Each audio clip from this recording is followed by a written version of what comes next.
One of the biggest mistakes founders make is assuming that their idea is brilliant just because it sounds good in their head. The truth is, no one cares about your idea until it solves a real problem for them. That's why in this video, I'm going to be showing you how to prove that people want your product before you build it. But first, welcome back to my YouTube channel. You know I appreciate you. If you're just coming across my video on my channel for the first time, my name is Deyi-Daniel, and I'm building a community of 100 million people who are crazy about growth. On this channel, I film about personal, career, and business growth. You should be a part of this community, so subscribe. I cannot wait to have you. Now let's get into it. Before you sink months or even years into developing any product, you need to be absolutely sure that people want what you are building. They are willing to pay for it. They need it badly enough to switch from what they are currently using to what you want to build. Now, let me break down how you can gauge demand, how you can predict how much people want your product before you build it. First, talk to real people,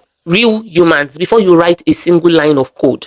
I mean, speak to people before you make any attempt to build any product at all. Most founders build first and then they now test later, which is backward. Instead of doing that, start with conversations. It is so easy to start with conversations. You don't need money. You don't need any kind of resource to have conversations with people. Identify who your ideal users are. By ideal users, I mean the people that your product is targeted at. Who are the people that you are building this product for? You want to identify them. Where do they hang out on a normal day? So, your ideal users, the kind of people that would be in Slack groups.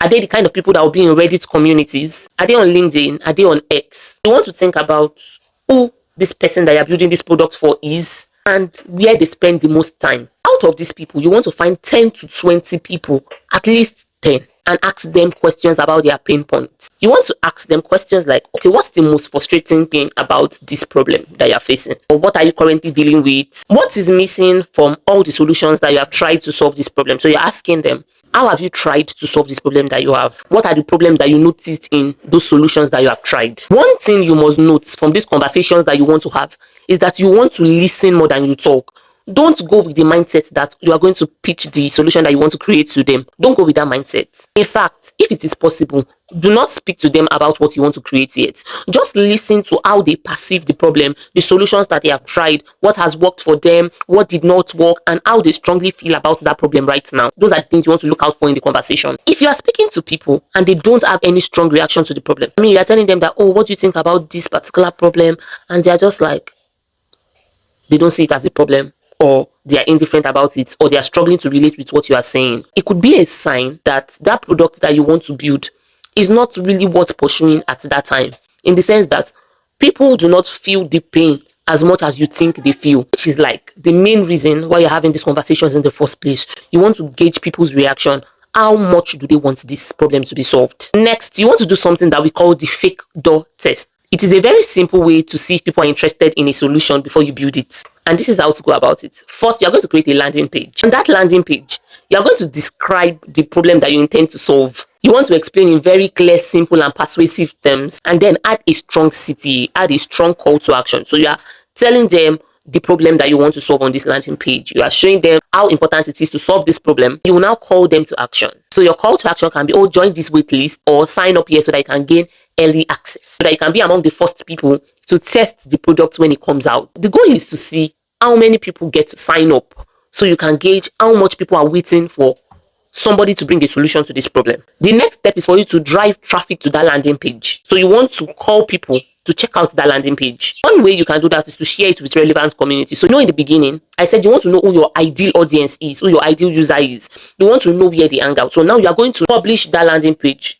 publish content, send the link to that landing page to those places where your target audience likely hangs out. So let's say you have created a landing page and your target audience are mostly on LinkedIn. You want to create a post on LinkedIn and drive traffic, drive people, encourage people to click on the link and check out the landing page so that they can sign up. You can also run ads. You don't need to spend too much on it. Create a post, a content, and explain the problem you want to solve and the solution that you intend to bring to market, and then get people to sign up on your landing page through the ad. You can also post general content on social media to spread your reach far.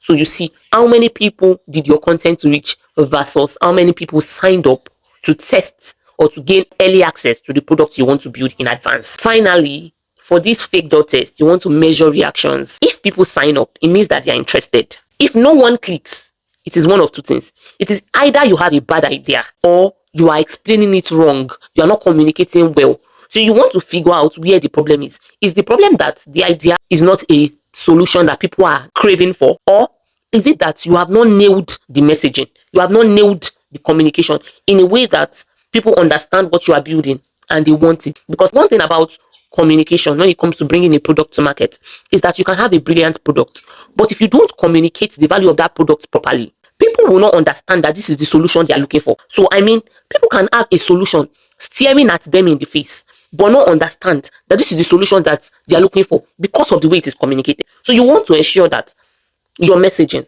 the content you are putting on social media, the way you have explained the solution on your landing page, that it accurately relates with what is on the mind of your user. And that is why that conversation that I told you to have in the beginning is very important. Because when you have that conversation, you are going to see the way they talk. You are going to see the way they think about the problem.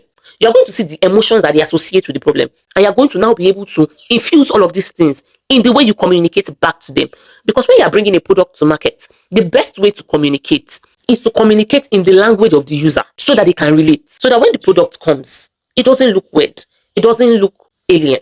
It looks like something they have always wanted. The whole essence of this fake dot test is that if people don't sign up before you build, you either want to check that the idea is good or that you have nailed your messaging. Another way to also gauge demand before you build a product is to get people to pay before you build. And that is going to help you answer the question of, are people willing to pay for this product? Because it is one thing to have a problem and desire to solve it. It is another thing to have a problem and feel like you can live with it. Oh, it's not a big deal. I don't want to spend 10,000 naira on this problem. I could manage with it. So you want to know where your users are.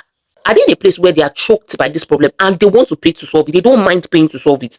Or they are in a place where they can still manage and live with it. So the way to do this is to offer pre-orders. Create your landing page, but this time ask people to pre-order. Ask them to pay in advance. Then see if they are willing to pay for it or how many people get to pay for it. The goal of this action is to see if people are willing to invest their money before you now invest your time and your own money into building it. Another way to gauge demand before you build a product is to use search data and social proof to validate demand. If people need something, they are searching for it. When people need a solution, one of the first places that they go to is Google.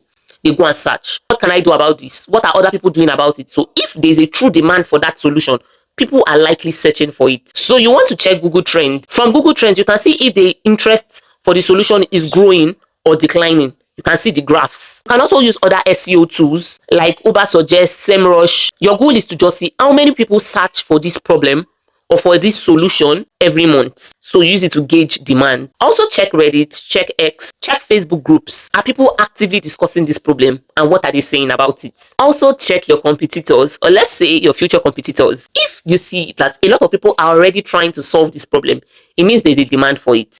Now, a lot of people see competition and they just feel like, oh, the market is too saturated. There's no need for me to build a product that addresses this because a lot of people are already doing it. If a lot of people are doing it, it is a sign that there is demand for that solution. It is also a sign that people may not be solving that problem well enough. And that's why there's a need for you to come into market with your own product. So competition is not supposed to discourage you. It's supposed to encourage you to build a better product than what is in the market currently. And if you have zero competitors, honestly, don't be too excited because it could be a bad sign. It could be a sign that people do not really care about that problem and they're not willing to spend their money to fix it. The bottom line of everything that I've been saying since is that before you build, test. The reason why most startups fail is not because they could not build a product. It is because nobody wanted it. So to recap, talk to real users before building. Run small tests with a landing page to prove demand and get people to commit, preferably with their money. If people would not pay, if they will not sign up or even show any kind of interest before your product exists, they may not care about it even after it is built. So validate that idea first before you build.